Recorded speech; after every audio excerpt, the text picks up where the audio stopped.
ଶଳାକୁ ପିଟି ପିଟି ମାରିଲା ଭିଣେଇ। ସାମାନ୍ୟ ବଚସାରୁ ଜଘନ୍ୟ କାଣ୍ଡ। ଶଳାକୁ ପିଟି ପିଟି ମାରିଲା ଭିଣୋଇ।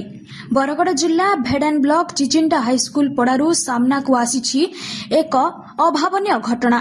ଅଭିଯୁକ୍ତ ଭିଣେଇ ସୁକଦେବ ମହାନନ୍ଦ ଶଳା ସୁଦୀପ ବାଗଙ୍କୁ ହତ୍ୟା କରିଥିବା ଅଭିଯୋଗ ହୋଇଛି। ଅଭିଯୁକ୍ତ ସୁକଦେବ 5 ବର୍ଷ ହେବ ନିଜ ପରିବାର ସହ ଶ୍ୱଶୁର ଘରେ ରହି ଆସୁଥିଲା। ଆଜି ମଧ୍ୟାହ୍ନ ସମୟରେ ଶଳା ଭିଣୋଇଙ୍କ ମଧ୍ୟରେ କୌଣସି କଥାକୁ କେନ୍ଦ୍ର କରି ବଚସା ହୋଇଥିଲା। ପରେ ଭିଣେଇ ଏକ କାଠ ଫାଳିଆରେ ଶଳାକୁ ପିଟି ପିଟି ମାରିଦେଇ ଘର ସମ୍ମୁଖରେ ପକାଇ ଫେରାର ମାରିଥିଲା। ଘରେ ଥିବା ଅଭିଯୁକ୍ତଙ୍କ ନାବାଳିକା ଝିଅ ଏହା ଦେଖି ସ୍ଥାନୀୟ ଲୋକଙ୍କୁ ଖବର ଦେବା ପରେ ଲୋକେ ପୋଲିସକୁ ଖବର ଦେଇଥିଲେ।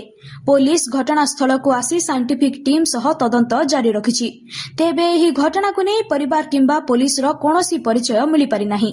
ଅନ୍ୟପଟେ ଛାନଭିନ୍ ପରେ ଅଭିଯୁକ୍ତ ଭିଣେଇକୁ ଗିରଫ କରିଛି ଭେଡେନ୍ ଥାନା ପୋଲିସ।